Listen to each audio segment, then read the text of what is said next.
You're now listening to Hack and Grow Rich with Shaahin and his co-host Bart Baggett, where we discuss hacking your way to success and the unconventional paths to unreasonable success with the people who've been there. And now, the author of Billion, How I Became King of the Thrill Pill Cult, Shaahin. Okay. All right, great. I want you to know my technological skills are about that, but I was born, Thomas Edison just invented the light. So, how much technology can I know? You got old man skills. I like it. Old man skills. Yeah, right. It's All funny. right. I watched those old movies, which are now old, like of the 1980s. And you just think like, fuck, man, those guys, like, you look at their desk and there's like everything on their desk except a computer. And you just wonder how stuff got done. Now, which movie can you think of that? Tell me about an 80s movie you watched. Man. Well, I mean, you can look at Wall Street. He did have a computer because he was Wall Street, but the computer was just a trading computer. You can look at War Games, which would be another one, which was pretty interesting. Who he also had a computer. I was that with Matthew Broderick. But just in general, all those movies back then in that era, all that John Hughes era, Ferris Bueller's Day Off, St. Elmo's Fire, all of those films. It was before the computer era. I think I'm really sort of a teeny bopper at heart. I like all those movies, like with Rob Lowe when he was young, or Ferris Bueller. That's a great. I've watched that probably about 10 times. When he starts singing "Shake It Up, Baby," that's really good. But and also, Animal House, going back. But I'm really into Broadway musicals because I grew up in the New York area, Long Island, and back then it was a hop, skip, and a jump. You get on the bus, the subway, and you're in Times Square. So, and I really I always liked Broadway musicals. And I remember 1961, I went to see West Side Story. That's when it opened up, the original one. And I want to know, that week I saw it 3 times. And the movie theaters back then it was in the Rivoli Theater, which is gone, but it had these huge screen wrapping around. And you don't see that too often anymore. But no, I like musicals, and I hate movies that get into too much drama because they tend to put me to sleep. So, and I'm exact opposite of my wife. She likes drama. She reads a lot, and I don't, because I don't have the patience to get into a book. You have to have the patience. So, but I read accounting books. Now, God, is that interesting? That's more, no, when I have to keep up with this stuff, I'll read that stuff. But, I'm just going to share this with you. People said, well, how did you get by taking American literature? Because we had to take it in college. And I said, well, we had those, what do you call it? The notes. You know which ones I'm talking about? No. Sonny, the Cliff Notes. Cliff Notes. Cliff Notes. Yeah, I read all the Cliff Notes, but the teachers knew where they were coming from. They got smarter than we did. But anyway, all right. I'll count down. This is what happens on the final copy is we have music in the front, introduces what it is, and then I will count down 5, 4, 3, 2, 1, and I will start talking. Okay. Then I'll introduce you, and it's pronounced Shaahin. Is that it? You want me to call you Shaahin? Shaahin. Shaahin. Okay. If I mispronounce it, correct me again, please. Okay, Shaahin. Okay, here we go. You ready? Yeah. 5, 4, 3, 2, 1. Hi, everyone. This is Phil Yaeger, and welcome to CPA Review and More. And once again, we're not talking about CPA Review today. We're talking about more. And we have a very interesting guest who we'll get to in a second. But as you know, and I've told you on many occasions, that my wife is a Parkinson's patient. And I try to raise money for the Parkinson's Foundation through the Michael J. Fox Foundation for Parkinson's. And they develop drugs and all that. And if you don't know Michael J. Fox is, which is possible, all right, he did all those Back to the Future. It's amazing. Younger people don't even know who he is. That's what amazes me. But anyway, please go to Michael J. Fox Foundation on the internet and give whatever you can. $1, $2, $5. And you know what? You'll feel better after you do it. And don't forget that at the end, I'm just going to mention once again about CPA Review for about a second. But the guests today, and by the way, we have scanned the globe here looking for exciting guests, okay? All right. And I would say this gentleman is the most exciting guest we've had. All right. His name is, now we're going to start this off bad because I'm going to mispronounce his first name. It's Shaahin, right? Yeah. Shaahin. And the last name, it looks like Cheyenne. It looks like that. If you look at it's Shaahin, pronounce your name for everybody. Shaahin. Well, that's pretty good. Okay. All right. Anyway, Shaahin is originally, he was born in Iran. Okay. And for those of you who remember, all right, there was a big problem between the United States, Iran. We put a dictator in there. Correct me if my history is wrong. And then there was a revolt. And that's when I remember that. Didn't they take prisoners back then? Whatever his name was. But anyway, all right. Ever since then, we placed someone in there, and I don't, whether it's right or wrong, it's so long ago. All right. But you left Iran. Your whole family left Iran. Is that correct? That's right. Yeah. And what happened as far as, what did your family do when they left what did they leave in Iran? Well, we came to the United States right after the Iranian Revolution, and we were solid middle class in Iran, coming to the United States, realizing that we were no longer middle class, we were poor. My dad had to take a bunch of odd jobs, working at a pizza place. He later worked at a dry cleaners, which ended up owning years later. And we managed to buy a home in an area that was up and coming. And it was, the one house that they could afford in that area. And they managed to buy it. And I noticed all this wealth coming up around me. And I wanted a path to it. And there was no path set for me other than become a doctor, which I didn't want to do. Going through all those years of schooling did not appeal to me. So I decided to leave home. I left home and went about to find my fame and fortune on my own. I had no money. I had nowhere to live. I had nothing, no support system. And I managed to get involved in the electronic music scene in those days. I managed to invent a alternative to one of the most popular party drugs of the time called ecstasy. Mm-hmm. And by the time, which was illegal, it was illegal then, am I right? Ecstasy was illegal. My alternative was legal. Okay, legal. All right. Well, yeah. Just I'm just curious. You just left your house. You didn't have any money? Nope. All right. And where was this, in California? Yeah, I was in Los Angeles. Yeah. Okay. We were living in a suburb called Pacific Palisades here. Oh, that's a very nice area. Yes. Now it is. Back when we got our home in the 1980s, it was a hippie commune type of place. It was a very hippie place to live. People didn't really want it wasn't an affluent part of town. And then as gentrification happened, we're living there. And the neighborhood became gentrified. Okay. And so you went there and you started off with ecstasy. What did you do with the ecstasy? Were you in ecstasy? What did you do with it? Well, I invented a pill. I distributed it through the drug dealers in those days at the various clubs. And we went from one guy to 1,000 guys to 10,000 guys who now were distributing a legal product outside of an illegal product. It was a legal product? A legal, 100% legal product. How did you go to get it to be legal? First of all, who are these people who said they could convert it to a legal drug? Who are they? I did. I came up with the product. And I basically decided that I was going to invent an alternative to ecstasy, which is what I did using natural herbs and supplements. So that's how it became to be. And it was legal at that time. Now, do you have any prior training doing with the chemicals, drugs? How did you know how to create this thing?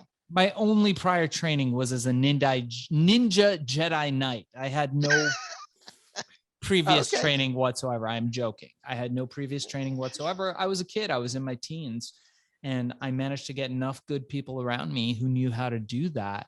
And I asked, I borrowed, I begged, and enough people were willing to help me, people who had that specialized knowledge that I needed to get to where I was going. And lo and behold, by the time I'm in my late teens, this is the early 90s, I have over 200 employees, offices in 32 countries, and the company had broken over $1 billion in revenue. This is pre-internet, pre-social media, pre-mobile phones, and it became a global movement, a global phenomena. And I was on Newsweek and all the talk shows, and I had a collection of exotic cars, and I had homes on the beach in Malibu, and I was doing incredibly well. Were you a publicly held company in any way? Where'd you get your investors from? There were no investors. My investors were me, was having a product that I could produce for 25 cents, resell for $25, cash business. Now, fast forward, think about this. I was sleeping in an abandoned car, sleeping in abandoned buildings, had no money to my name, no idea what I was going to do 6 months, 8 months before. Now I'm making hundreds of millions of dollars, literally over the course of a year. I've got a collection of exotic cars. I'm traveling around with celebrities and rock stars and living that life. And the news breaks that we made $1 billion. And so I walk into the office. Sam Donaldson, the great Nightline reporter, is outside waiting to interview me. And that's online if anybody wants to watch it. I was a long-haired youth, long-haired teenager. That's me on the cover of my book right there. And by the way, anyone that's interested to learn more about this story, my book, Billion, How I Became King of the Thrill Pill Cult, is out now on Amazon, Audible, or wherever books are. All right. Please talk about that towards the end. Tell us, we want you to plug the book. Go ahead. So what happened was that we broke the $1 billion mark. I step into the office. I learned 2 valuable lessons during that day. The first lesson is I didn't understand how much $1 billion was. I literally did not know how much $1 billion was, how many zeros it had, what it meant, how much money it was. I didn't understand. Remember, I had a grade school education. The second lesson I learned, and this is a good one for you because I know you're a CPA, is that I needed an accountant. I thought to myself, fuck, man, we've made $1 billion and I don't have a fucking accountant. And the important lesson for your viewers, the ones that are not accountants, to learn, and that I learned on that day, and something you might know something about, is that accountants are not the guys that separate the pills and the cash from the duffel bags that are stacked in your office and give you a count on the actual cash. Of course not. I learned that very quickly. All right. And everything was on the up and up with this, right? Everything was on the up and up. Well, it's either, it was was it a gray area or was it on the up and up? It depends what you mean by up and up. In our, well, let me tell you, ecstasy we know is illegal. It was, yes. I believe it's still, all right. And you came up with this pill, right? Yes. And the pill must have contained ecstasy. Am I correct? No, the pill contained herbs that mimic the effects. Oh, okay. Right. So you found out what herbs make up the ecstasy, right? Yeah. And you made it into a pill. No. I'm jotting this down because I might start this business. Go ahead. You gotta read my book, buddy. So I will. What I did. So again, there was a party drug going on at that time called ecstasy. I'm going to take a wild guess since you're 70, you said 72? 76. 76. Okay. Since you're 76, maybe you haven't had the experience of enjoying ecstasy. No, I haven't tried. Copy that. Not recently. Okay. Gotcha. So ecstasy is a designer drug, and an illegal designer drug that is very powerful and very empathetic. It's a decent drug. Now, I don't espouse anybody take any drugs, do anything, take anything without talking to your doctor. So talk to your doctor before you take anything. Now, what I invented was a legal alternative to ecstasy. It was a combination of natural organic herbs and organic materials that we put in there, herbs, minerals, supplements, to mimic the effect. And this was not illegal. So if what you mean by Okay. up and up is, was it illegal? The All right. answer Well, to that that makes is sense. no, That it makes was sense. legal. Yeah. Yeah. Okay. Where did you start selling this? These first of all, you developed these the herbs that actually make up the ecstasy, correct? Yeah. All right, and you developed what you did. And who was the first company who decided? You didn't sell it yourself door to door? You were knocking on doors. How did you sell this product initially? Well, buddy, I think, Phil, I think I did sell it door to door. And I think initially it went through the club scene, the rave scene, the party scene. And what I did was I enlisted the drug dealers. That was what I was telling you in the beginning. So I was at the right place at the right time. During this time in the 1990s, the supply of drugs had dried up. The supply of ecstasy, which was produced in two countries, primarily England and Holland, had been stymied. It was not coming into the United States. So you had this distribution circuit of dealers, low-level dealers in the clubs who had nothing to sell. There's an opportunity there. So I went to them and I gave them the prospect of selling a legal drug. And to that, they joyously said yes. From there, we went on to sell in brick and mortar, 7-Eleven, GNC. We were selling in Walmart, Warehouse Records. Larry Flint was selling it into all the sex stores. So we were a pretty racy product, but we were also selling into traditional avenues of brick and mortar. And again, by the time I was in my late teens, we were in close to 32,000 doors all over the world. I had offices in 32 countries. I had over 200 employees. And there were, I write about it in my book, several investment banks interested in taking us public through an IPO.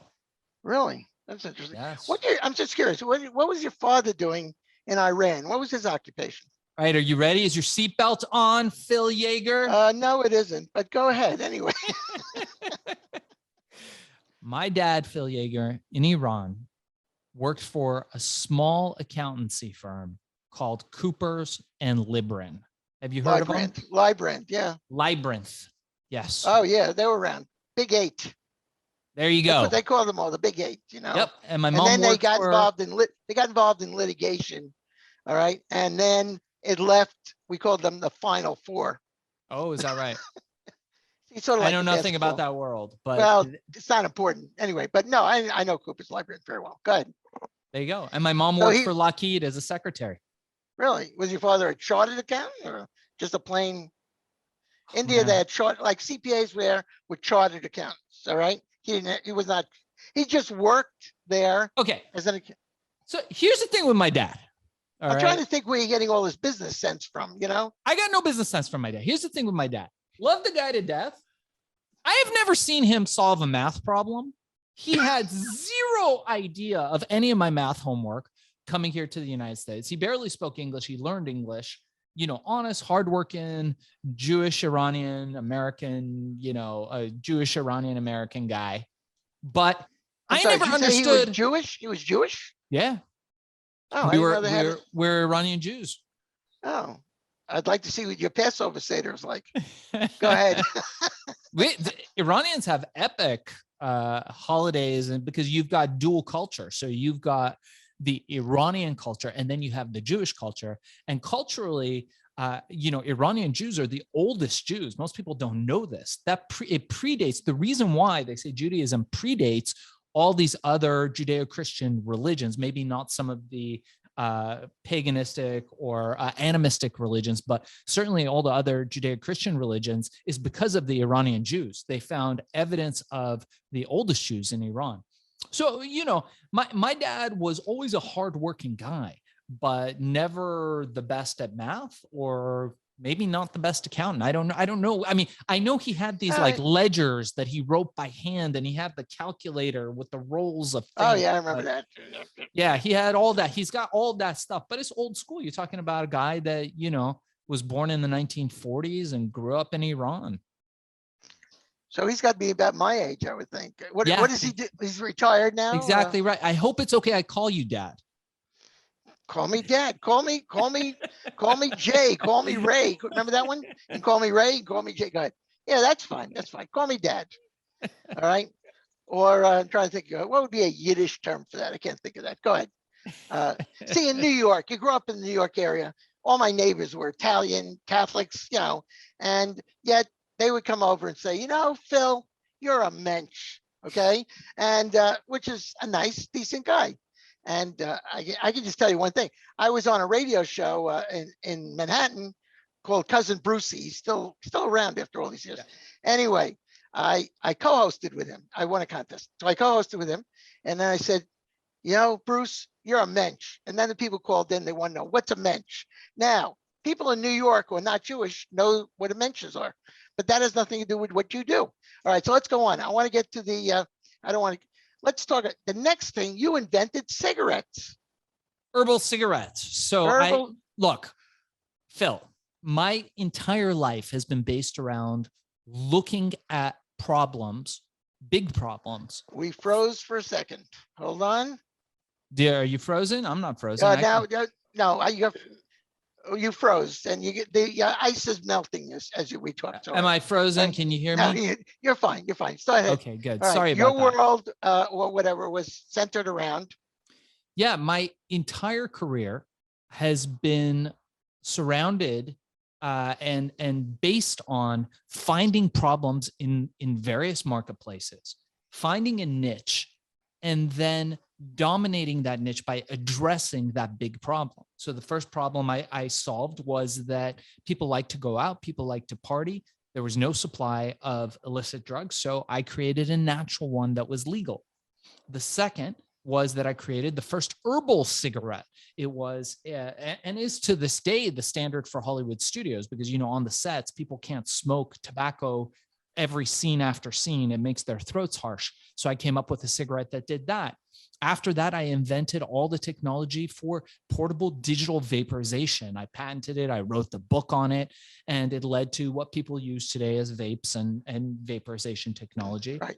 And subsequent to that, I do what I do now, which is help Jeff Bezos inspire people to make money by teaching people how to use the Amazon platform. This beautiful business that Jeff Bezos has built, Amazon, will create more millionaires and billionaires in our time than any other disruptive e-commerce environment. And so I've been dedicated for the past 10 plus years to teaching people how to start these Amazon businesses and create recurring streams of cash flow, recurring streams of revenue, so they can give their middle finger to their boss and go out there and work for themselves. Now, we skipped over the cigarettes. So that's fine. But I just want to know, can you tell us, I don't know what you can share with us, but the last company you brought to market on Amazon, correct? All right. Yeah. Can you tell us what that company was? That I brought on Amazon. So yeah. We have a company now called Accelerated Intelligence, and Accelerated Intelligence is one of the big Amazon sellers. So what most people don't know is when you buy something on Amazon, you may be buying from Amazon, but more likely you're buying from one of 5 million third-party sellers. People like me and you, Phil, accountants, lawyers, doctors, real estate agents, oil engineers, stay-at-home moms, soccer dads, whatever it is, because anybody can start an Amazon business. And my company, which is where I make most of my money these days, is finding innovative products and strategies and selling those products on the Amazon platform. What most people don't know is that anybody in a very short amount of time with very little money can start one of these Amazon businesses and have it really be just another piece of real estate that creates predictable, recurring cash flow. And it's day one. We are at the very beginning of this massive trend. And I invite everybody, your viewers, your listeners, even yourself, my friend, to start getting involved in starting an Amazon business. Tell us how one starts. All right. First of all, you're a consultant. You get a fee for setting them up. How do you make your money, if I may ask you? I'm expensive. I do consulting for Fortune 50s, Fortune 500s, and venture-backed startups. I charge $55,000 and $1,250 an hour. There's people under me. I've got associates that charge at less. But what happened was I was doing this for a number of years for Fortune 50s, Fortune 500s, teaching people, how do you find a product? How do you get that product on the first page of Amazon? How do you get reviews? How do you get ranked? How do you get people to continually buy your product and subscribe to it and to create these streams of revenue?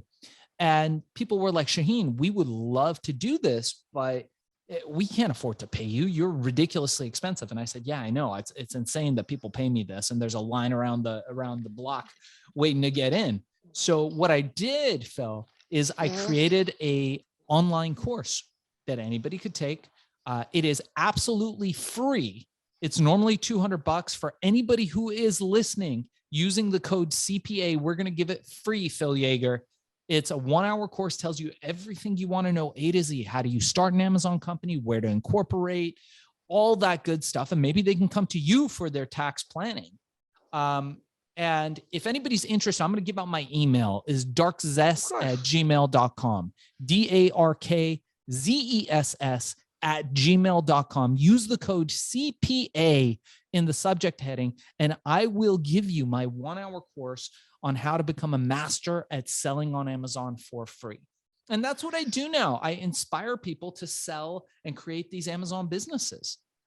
Okay, and we'll get that and put that on the screen. Okay, so people will see it, but people will say, "Wait a minute, no one gives away anything for nothing." All right, is that true? All right, this is all free. How many of these do you do that you give away for free? Thousands, tens of thousands. Thousands. Okay. Yeah. All right. Well, all right. Can you give me an there's example? Tens of thousands of others that have paid thousands of dollars. Well, free sounds a lot better, doesn't it? Another big word that goes out there to a lot of people is discount. They like the word discount, right? Discount. Yeah. Free. I mean, look, right. I learned a while ago that if you want to get people engaged, you got to remove the barriers to them getting successful. Most people just get in their own way. I look at so many people that are just in their own way about how they're not being frugal in life, how they get a little bit of money and they get a fancy apartment and food and cars and like they're spending all their money. And then people look at me and they're like, I go to happy hour at the local restaurant here. And they go, Shaahin, you're a millionaire. You drove up in a brand new Porsche. That car's worth $300,000 and you're coming to the happy hour. And I say, yeah, how do you think I afford the Porsche?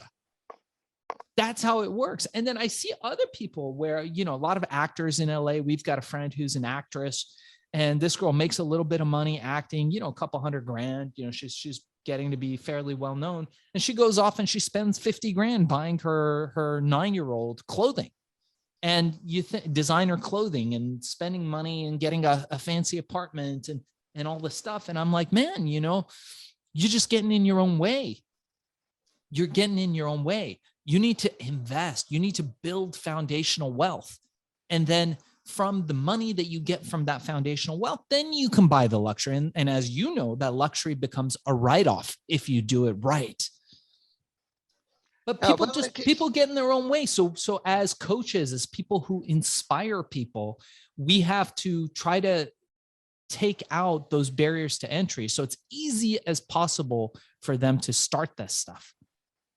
Now, a smaller business, mom and pop business, okay? Yeah. They want to get into this Amazon store, okay? Now, are you going to charge them a consulting fee?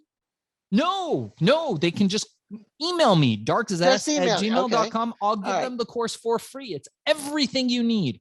Where to incorporate, how do you start your business? How do you get reviews? How do you find a product? Most people's like, I can't find a product. How do you find a product? We teach you how to do that. We do all of that for free. Now, I have a platinum mastermind. I've got one-on-one coaching. I've got all this other stuff that we offer, which is an extra fee, which is optional. But if you reach out to us, all you need is in that 1-hour course. And you enclose a bottle of the pills? What's that?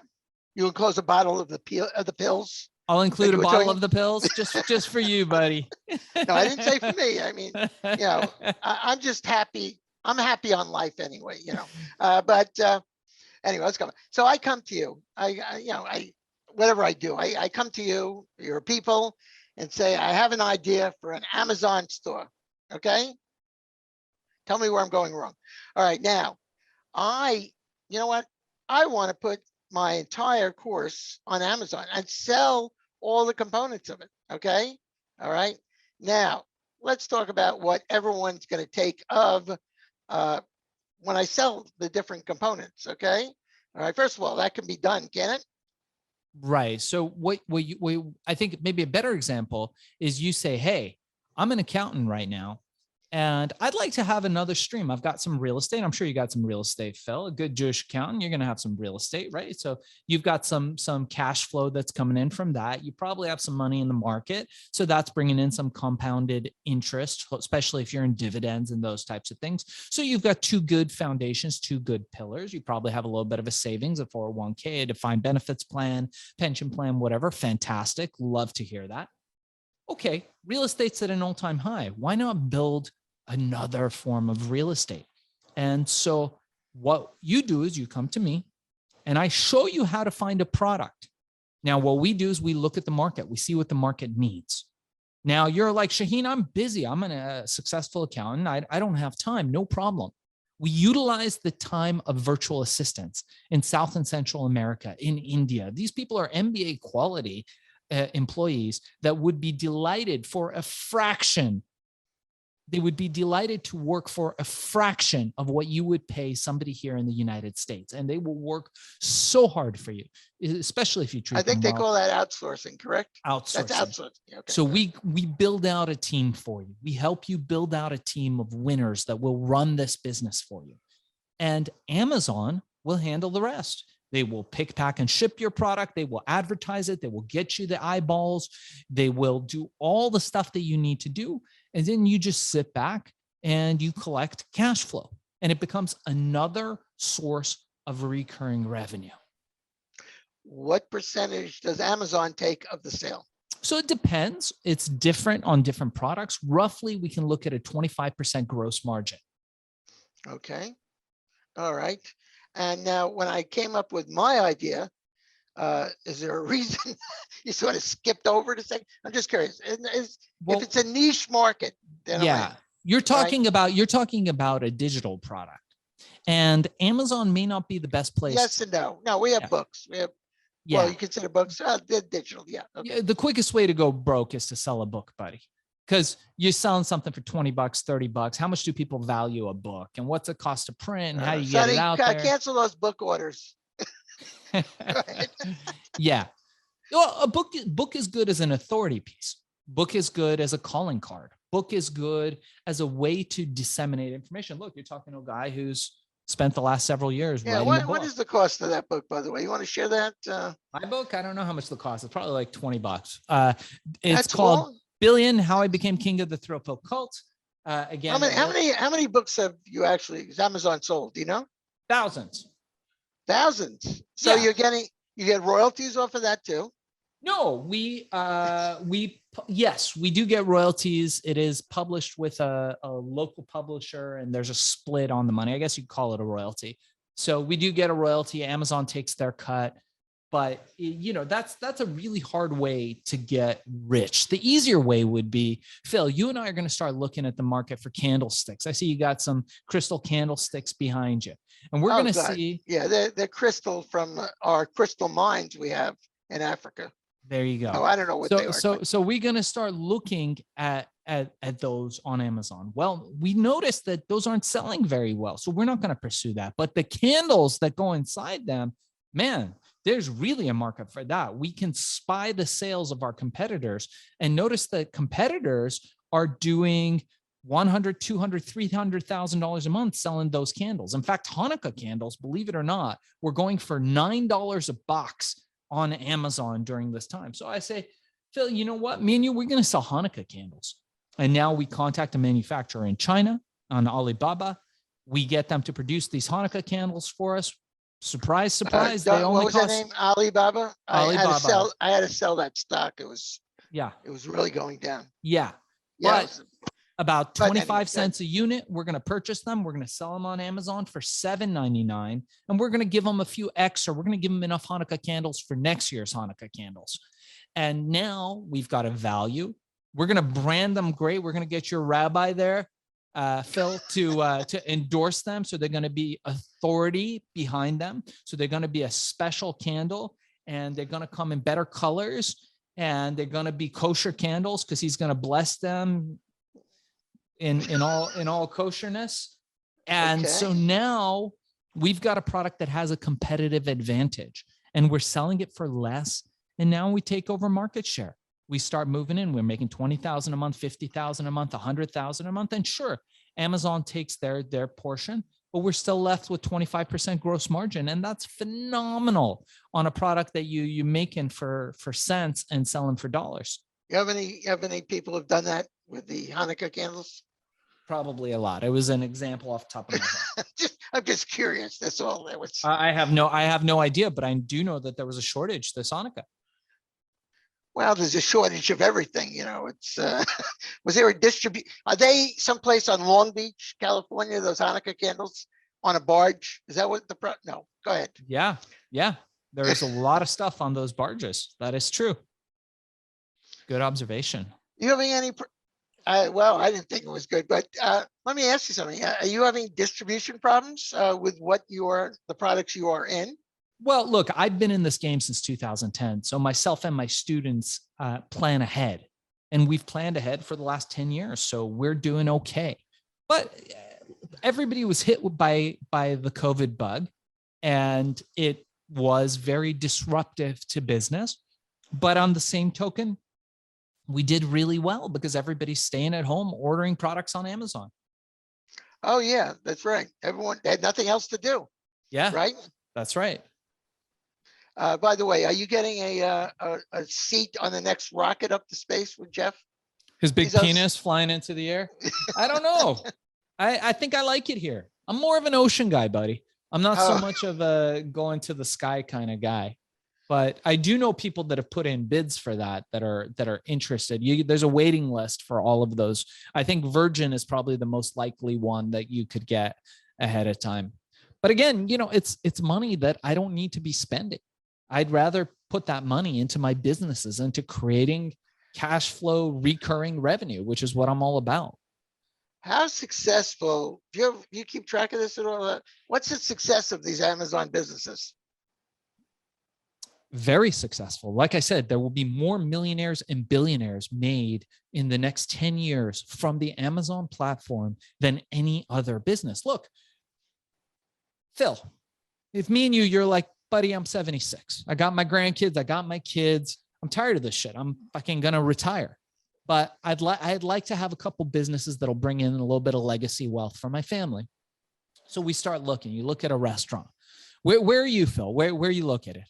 Right outside of Washington, D.C. area. All right. So in DC, you go, you know what? I want to open up a small family-owned restaurant. That's what we're going to do. We're going to sell latkes and gefilte fish and matzo ball soup and all that. What's it going to cost you? I'm very religious. What's it going to cost to open up a restaurant? You're looking $200,000. Yeah. Yeah. $250,000. Yeah. $250,000 if you're lucky. And we're not talking fancy restaurant. Is this a good time to open up a restaurant? Seriously. Listen, we talking mom and pop. Okay. Terrible time to open up a restaurant. Right. Now you say, okay, well, I'm going to open up a dry cleaners. Same thing, at least 250 to 500, right? And how long with a coin laundry, a car wash could be $1 million for a basic car wash. Okay. You don't own the land. And let me tell you, restaurants, you got a less than a 10% chance of success. And all those other businesses, maybe a higher chance with like a coin laundry or a car wash or something, but they fail all the time too. And how long is it going to take you to recapture the $500,000 you just put into that car wash, that restaurant? You're talking 10, 15 years, buddy. This is not something where you capture that money right away. Now let's look at the chance of you getting rich on that. Let's look at the chance of Phil Jr. or Phil Jr.'s son being like, man, this is legacy wealth. Thanks, Dad, for opening up this restaurant. It's probably not in the books, man. It's probably he'll be itching to sell it and get back about what you put into it, minus depreciation and deflation and all that stuff, right? Inflation. So let's look at an Amazon business. What's it cost to start an Amazon business? I don't know. What does it Next cost? to nothing. $5,000. Yeah, can you take a 5,000? Look, can you just take a product that you could think of? I mean, maybe that's on and say, all right, let's set up the Amazon. Yeah. Let's call it widgets like everyone else does. Okay. We want to sell widgets. Is that a fair example? No, we can use a better example. We can say Okay. tea. But look, so you spend $5,000, $10,000, you start an Amazon business. That's your risk, buddy. 5 to 10 grand. That's it. What do Amazon businesses bring in? How much revenue? I've got products that are making millions of dollars. And I can show this to you a month. I've got students that are making hundreds of thousands of dollars. It is crazy how much you can make per month selling on Amazon. Now, what are the chances of you getting rich? Amazon companies are going for multiples of EBITDA higher than brick and mortar businesses. You got a restaurant, what are you going to get? 3 times, 2.5 times, something like that? I think that's high, but possibly. Yeah. No. Go ahead. I'll let you go. Go ahead. There's No, Amazon continue on. businesses now going for 6 to 10 times EBITDA. Give me a business that's doing that. Can you think of one? A tea business. One of our tea businesses. You sell tea also. We manufacture tea. We're one of the biggest manufacturers of tea on Amazon. We make all types of teas, green teas. Can you mention the name of the company? Our main brand is Matcha DNA. People can search for Matcha DNA. Yeah, it's the best. I love the way you have the DNA. That's good. Yeah, like the best green tea in the world. Ours is spectacular. People love it. Phenomenal health benefits. I mean, I don't think I can espouse them as being the president of the company, but you can just Google it and look it up. People having all kinds of dramatic health benefits from taking products like ours. So you're into herbal. It sounds like you're into herbal things, correct? Yes. Now, can I ask you a question? These vipers, right? Vapors. Sorry. Viper is a snake. Shows you how much I smoke. All right. Yeah, go ahead. All right. Anyway, that can cause cancer just like cigarettes, can it? That I don't know. Look, I invented those things, but I don't espouse the use of them. Why? Because I feel the human lungs are intended to take in one thing: clean, fresh air. That's it. And anything else you put in there is going to be not good for your health. However, as a harm reduction measure, it could be okay. If you want to get into it, I can tell you about it. You know, when I invented vaporization, digital vaporization, I looked at the problem that people have What's digital? I never heard of the term. Digital. Go ahead. I'll explain. Tell me. So people have been smoking for 5,000 plus years. Since the dawn of time, some dude was clubbing people over the head with a bone and dragging them into a cave and then inhaling tobacco or whatever. We've been doing it since the dawn of time. What's the problem? Well, you burn the plant because you heat it up to a very high temperature, exposing it to an open flame, creating smoke, tar, and carbon monoxide, the 3 carcinogenic elements of smoking. Well, I wanted to solve this problem. So I thought about it and I thought, man, what if you were to heat it to the point where it would release its volatile elements, the nicotine, the cannabinoids, whatever the medicine is that you want, but not to the point where it burns it. Turns out, if you can control the heat on the plant and heat it just to the point where it gives you what you want, but not to the point where it burns it, you avoid, for the most part, those carcinogenic elements. And thus vaporization was born. I invented a device that did exactly that and a technology that allowed that to be possible. Now, fast forward, my company went public. I sold it. I exited a long time ago. Fast forward to the technology we have now, things keep getting smaller and smaller and smaller. Well, in an effort to make it smaller, I won't bore you with the technology, but they had to add liquid because solids vaporize at a much lower rate. You got to heat it up much hotter, and you can't do that with current battery technology, making it small, the size of a cigarette, because people want what they're familiar with. So when they went to create these little cigarettes looking vapes that people use and making them tiny so they fit in a shirt pocket, well, they had to add a liquid. And it's that liquid that volatilizes and vaporizes and looks like smoke when you're exhaling it that they added some other ingredients to. And turns out that sometimes those ingredients may not be the best things for your lungs. Now, do they cause cancer? That I don't know. Do they cause complications? Certainly seems like some of those ingredients may cause complications for some people, but Aren't you still taking in nicotine? Yeah, you still get nicotine if what you're smoking contains nicotine. Yeah. So I guess you're saying you don't really know if it causes, you haven't had any, if you had scientists look at your, really, Yes. who is this group you go to? I'm just curious. Which group I go to? Well, you have this, I haven't, yeah, I haven't been in that business for years. You're talking 2006, I exited from the vaporization business.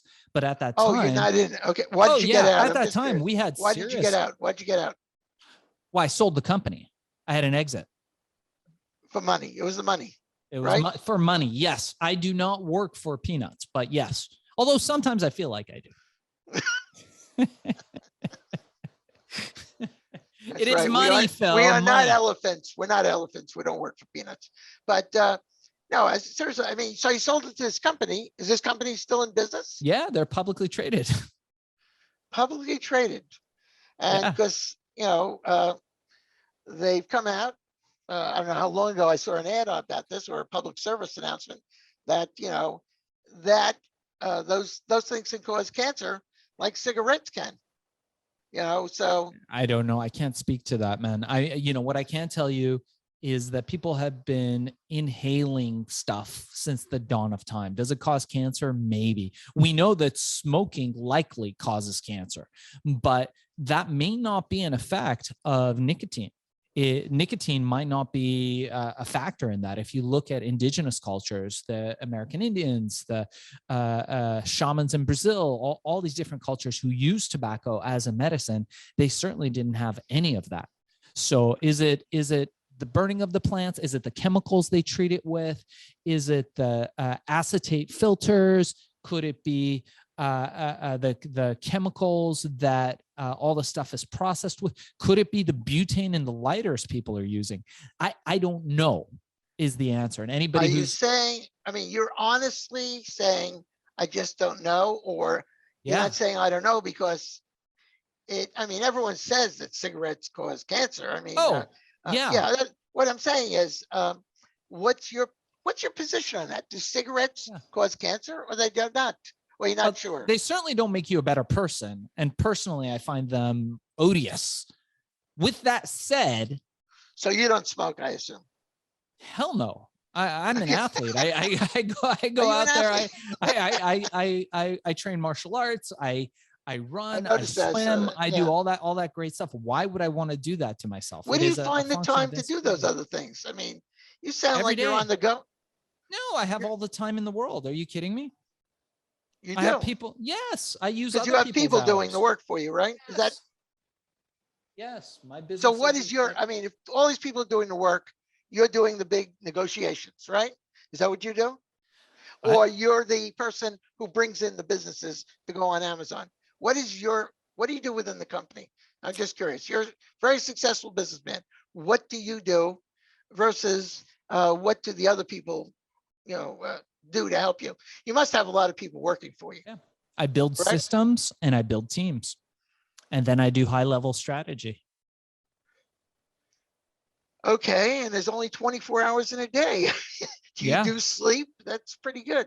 I sleep very well. If you've written any books, are you going to write a book on how to organize oneself? Yeah, check out my book, Billion, How I Became King of the Thrill Pill Cult. It's in there. Now, the book is on, what's the name of the book again? I'm going to want to write this down because I'm going to order it. Yeah, Billion, How I Became King of the Thrill Pill Cult. Okay. You look good for 76, Phil Yaeger. I want to be like you when I'm 76. Well, that's because I still do ecstasy and you want to know, this was the big thing. When I graduated college, this was the big thing. Marijuana. That was it. No one, now, I remember hearing about ecstasy, with it was probably the group, I don't know, maybe it was my generation, but I had real problems smoking marijuana because I couldn't inhale. And, but the one time I did, I was eating a Hershey chocolate. Okay. That Hershey chocolate, after you smoke the marijuana, it tastes like the best Swiss chocolate. It really did. All right. But all right. So anyway, very good. So is there a specific item or product that makes better for an Amazon type business? Yeah, generally speaking, there are categories that you could be very successful in. But I'll give you a broader example. And that's of a mistake that most entrepreneurs make when they're selecting a product. And that's this, that most people think, hey, I'm going to go out there into the marketplace. Most people think this. Hey, I'm going to go out there into the marketplace. I'm going to create the best product ever, and the world is going to beat its way to my door. Fact is, it doesn't work that way. The better way to do it is to spy on the market, spy on the competition, find what the market needs, and then tell a better story. Go in there and manipulate the market by bringing value, by bringing a better product. And that's what we teach. Again, Amazon Mastery, reach out to me, darkzess@gmail.com, and mention CPA in the subject heading. I'll give you that course for free. How many people do what you do? I mean, I'm curious. There's over 5 million Amazon sellers right now. Your exact position of what you do, selling people, setting them up. They have that many people. There's 5 million people selling products on the Amazon platform. No, that wasn't my question. How many people, you don't work directly for Amazon, am I correct? You have your own company. How many people are doing what you do? What's your competition like? That's a good question. There's other people who have Amazon courses, and several of them are really good, and some of them are less than good. I haven't taken account, but you're probably the best. You think you're the best? You probably are the best. I know I'm the best. You know, you have also, you can write that book, Power of Positive Thinking too. Oh, that was what's his name. But no, you are a very positive person, right? You think you can succeed in anything, or have you ever thought about going into something and you ever worry about failure? Does that ever come to you? No, there's things that I naturally won't be able to succeed at. For example, breastfeeding. I probably wouldn't be very good at that. So, well, you know what they say, if you haven't tried it, you know. There's a series of things I'm bad at. Look, Phil, I am incredibly good at a very narrow band of things, maybe two things in life I am incredibly competent at. And everything else I am one level below, probably the lowest chimpanzee. I fail at math, my friend. Terrible at math, terrible at accounting. I know nothing about that, but I hire good people. I know nothing about that's important. That's important to hire good people, right? Yeah. And to work hard, but not, work smart, but not hard, right? Yeah. A good friend of mine, Ken Rutowski, loves this quote, and he says it often, is that an amateur might be cheap, but a professional is priceless. And it's true. That's a good comment. I like that quote. Good quote. Who was that person who asked? That's a buddy of mine. Did he write any books? Any books? No. He should. No, not yet. I could probably talk to you another hour. I don't know if you'd want to talk to me another hour, but no. Actually, I'm coming to California this summer, so I'm coming to. I know Barbara Corcoran.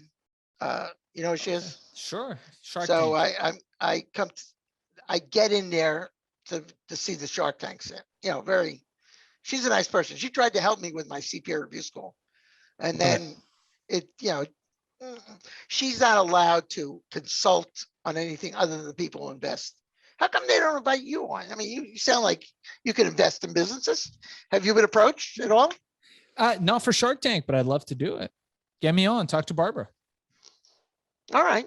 You know, I'll get you on. All right. Now, don't embarrass me now. Okay. I'll make you proud, Dad. Don't bring up the ecstasy pills initially. It seems like it's amazing. Well, the people who've done very well on there are the sharks. They've done extremely well. But anything else you want to share with us that I'm sure you could share for the rest of the day, but anything else you want to say? First of all, tell us about your book. Tell us why people should buy your book. You shouldn't. You should stay where you're at. Homeostasis. Don't move. Don't change. Keep your life the way it is. Never move forward or get my book. You wait a moment. You just say stay where you are. Billion. Right. How I Became King of the Thrill Pill Cult. But you're saying don't buy. Didn't you just say don't buy my book? Yeah, don't buy my book. Why not? I don't know. It's like that guy. What was it? Was it Jerry Rubin who he said steal this book, and it was the biggest pain in the ass. He wrote a book called He wrote a book called Steal This Book, and bookstores everywhere were furious. They had to lock up his books because people were actually coming in and stealing it. Billion. How I Became King of the Thrill Pill Cult. Available on Amazon. Check out our show, Hack and Grow Rich, wherever podcasts are found, and on YouTube. What is Hack and Go Rich? Hack and Grow Rich is our show. We've got a show. We're getting close to about 100,000 subscribers on YouTube, where we talk about unconventional hacks to getting rich. Additionally, do you fit that in between 8:30 in the evening and say 9 o'clock? I mean, I'm just trying to. Anyway. Would you like me to look you up when I get there? And if you say no, I'll be very hurt. Yeah, do it. Make sure to get a hold of me. Absolutely. Yeah. Buy the book first, and you'll put your address in the book. There you go. There you go. Good idea. I like that. Yeah. Yeah, absolutely. And anybody, again, if you're interested in the 1-hour course, learn how to sell on Amazon, darkzess@gmail.com, darkzess@gmail.com. If you want to check out my broader course, that is going to be FBAsellercourse.com, FBA standing for Fulfillment by Amazon. And Phil, it's been fun being on. I really appreciate the opportunity. I enjoyed speaking with you, and you taught me something. I didn't know there were Iranian Jews. So I did know. You do have a gift of gab. You know that. Thank you, buddy. I appreciate you. I mean that as a compliment. Thank you so much. Appreciate it. All right. And please, all these things you just said, watch this, watch that. Where can you have, I guess, is Brittany your person? Can we get a list of these things? We could put them up. Yeah, it's all on the sheet that she sent you. Okay, but if you need more, just reach out to her. She'll send it to you in an email. Right, if that's okay. You know what? I didn't get those sheets. That's the whole thing. I just, okay. I had to go. I'll reach out to her, and we can put it on our site if you'd like. Love it. Thank you so much, Phil. Hey, take care and have a good, I'm trying to think what, just stay well. All right. Okay. Just stay well, and hopefully we'll see you again. You too, buddy. Thank you so much. Ladies and gentlemen, this is Phil Yaeger. And once again, every Tuesday we have a new show, and we bring in people like Shaahin, and something that's a little more different. Look at him. He froze now. And but no, that was a good picture, Shaahin. Where'd you get that picture done? I like that. Local photographer here. Okay. All right. And but anyway, very interesting in what you do and how you made it.